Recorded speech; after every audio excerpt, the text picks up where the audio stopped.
Welcome to The Explainer. Today we're diving into a pretty wild idea. What if you stopped just planning for your own retirement and instead started planning for your great-great-grandchildren's future? Yeah, we're talking about building a family dynasty and how to become what our source material calls a founding parent. So let's just kick things off with a question that gets right to the heart of it all. It's a big one, I know, but thinking about it is really the first step to shifting your entire perspective and building something that's going to outlive you. And this slide just lays out the two paths so clearly. On the left, you've got the one we all know, right? It can feel like you're living in a house of cards, often financed by debt, and just waiting for the slightest economic breeze to knock it all over.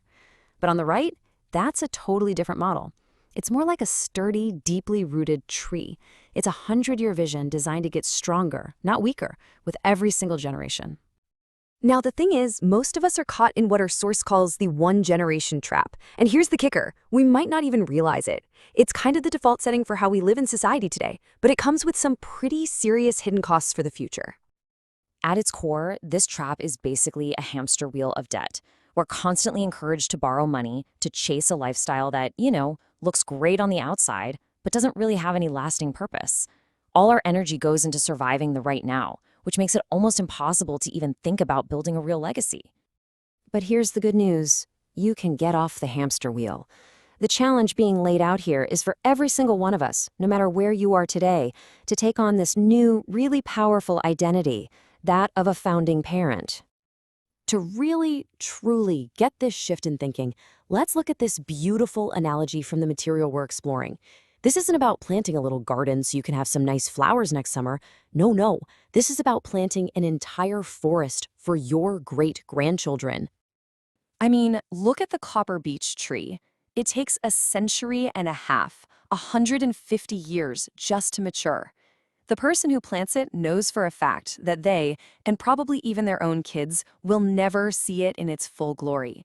It's the ultimate act of faith in the future, really the perfect symbol for this founding parent mindset. Okay, so you've got the long-term vision. You're thinking like a founding parent. But what do you actually build with that vision? Well, the source introduces another really cool metaphor to guide us, the family ship. The whole goal is to create a passenger ship for your family, and think of it as this totally self-sufficient vessel. It's not some yacht for fun weekend cruises. It's more like an ark. It's built to withstand any storm the world throws at it, whether it's economic, political, or social, and to keep the family inside safe and sound for the long haul. Building the ship starts with 3 key steps, and you gotta notice the order here. First things first, before anything else, you establish your family's core values. That's the ship's rudder. Only after you know where you're going do you start taking stock of your supplies and actually mapping out the voyage. And when we talk about resources or capital, it's about way more than just what's in the bank account. There are 3 types to think about. Human capital, that's the health and well-being of your family. Intellectual capital is what they know, their skills, their unique talents. And then, of course, there's financial capital. A truly strong family dynasty gets that all 3 are connected, and you have to nurture every single one of them. And here's a really simple but powerful way to see what this looks like. By just mapping out everyone in the family like this, you get a clear snapshot of your human capital. It's kind of like a ship's captain knowing the unique strengths of every single crew member before you even think about leaving the harbor. All right, so the ship is built, the crew is ready, the last thing you need is the map. And this isn't a map for a little weekend trip, right? This is a chart for a 100-year voyage.